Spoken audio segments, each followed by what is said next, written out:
Hiya VC, back again with my third, oh just shift that, there we go, with my third video for 1989. Let's just get on with it this time.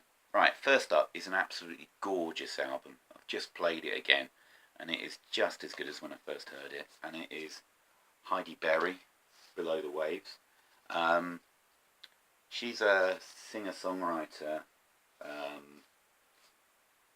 think she was born in America. I don't know an awful lot about her. I read up on her about online, but I've probably forgotten it all. This was released on Creation. Completely out of character for them. I think McGee was like signing all kinds of stuff around this time. There was a lot of dancey stuff. There was this kind of stuff.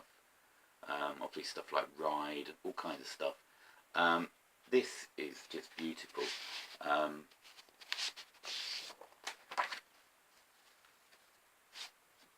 Really gorgeous orchestration. Just fantastic album.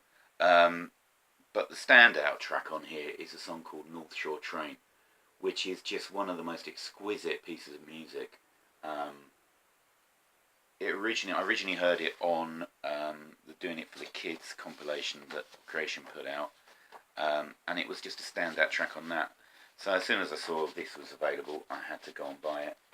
It is a fantastic, fantastic record. Next up is a compilation of 2 EPs. This is Silverfish and Cockeye. This was the release. Yeah, it's the first two 12-inch releases by Silverfish, plus one extra track, which I'm not sure. Oh, it comes off a compilation.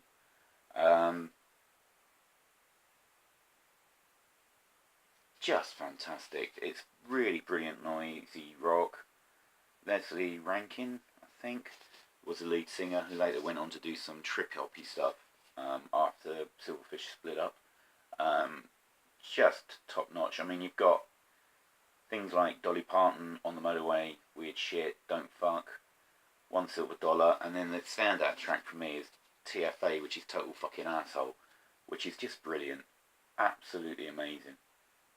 So there you go, Silverfish, Cockeye. Pop album of the year, or one of them anyway. I wasn't into a lot of pop then, as you can tell from what I'm showing. Madonna, Like a Prayer. Just exquisite. Again, I'm using that word a lot today. Like a Prayer is just a fantastic pop tune. Express Yourself, Cherish, Dear Jessie, Oh Father, oh that melts me. Absolutely melts me. Dear Jessie was just such a gorgeous track. That was the one that got me into this album. And I think originally this album was scented with patchouli, which I think is long gone. I think it was this one. Not sure. One of her albums she did. I think it might have been this one. But I don't think it is anymore. It certainly doesn't smell like it. It just smells like a record now. Here we go. Like a Prayer.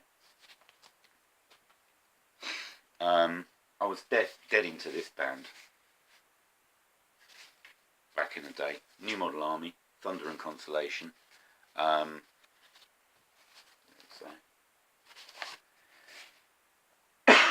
So this is for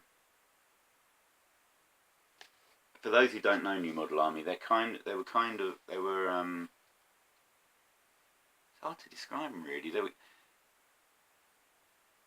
They're kind of indie rock, but kind of quite heavy, bass heavy, with a lot of folk elements thrown in, and a lot of punk.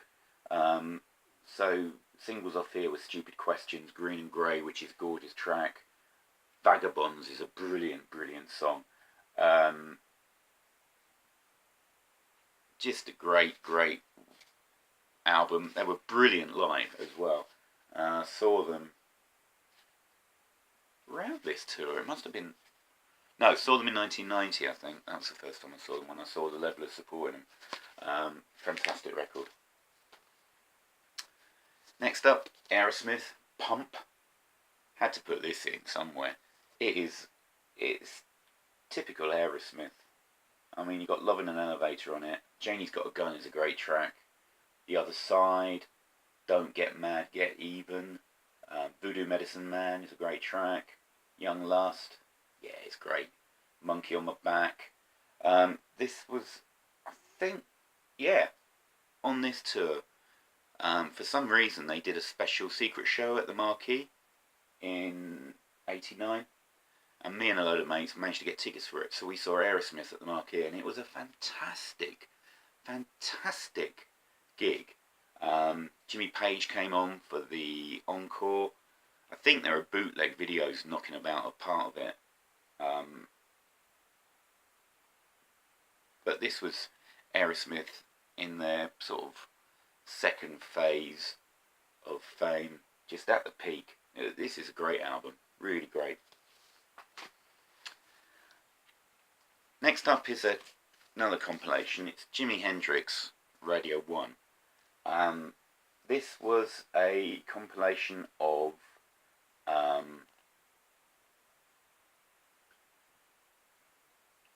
BBC radio sessions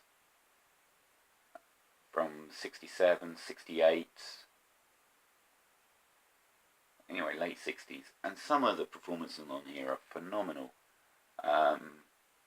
There's a version of Day Tripper, which is absolutely brilliant. Lots of covers. He does Hound Dog, Hoochie Coochie Man. Obviously does a lot of, he even does a version of the Radio 1 theme. Lots of, got Purple Haze on it, Spanish Castle Magic, Hey Joe, Foxy Lady. I mean, if you haven't got any Hendrix in your collection, then what on earth are you doing?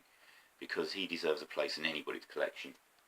Just still the greatest guitarist to ever live for me. Just the things he did, the way he played, just amazing. Changing tack completely, Jesus Jones. This is Liquidizer. This was before they had their big hit Right Here, Right Now. This is their debut album. Mixing up sort of that Grebo rockish edge with a lot of dance beats, which was all the rage in '89.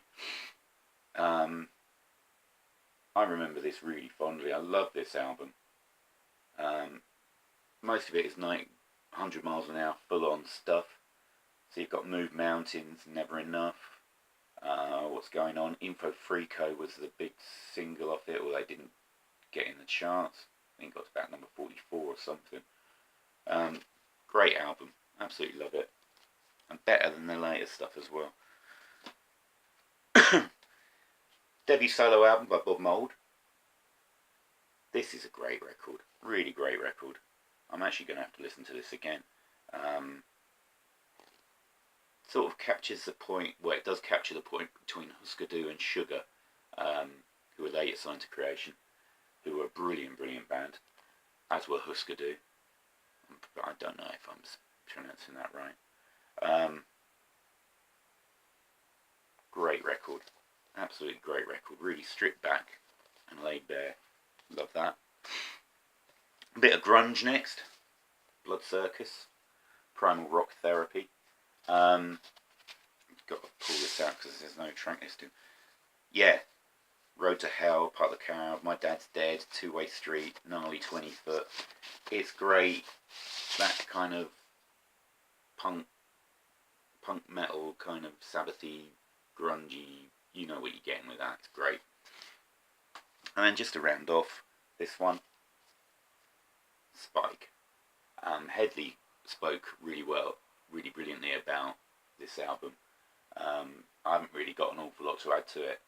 Obviously, Let Him Dangle is a highlight of the album. But just looking at the people who play on this, you've got Roger McGuinn plays 12-string on it. You've got T-Bone Burnett on it. Paul McCartney obviously co-wrote some of the tracks. It is a great, great, great album. Really lovely.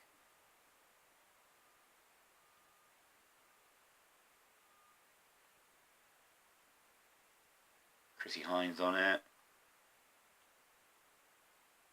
So it's quite a few decent players on here. Davy Spillane, Donald Lunny.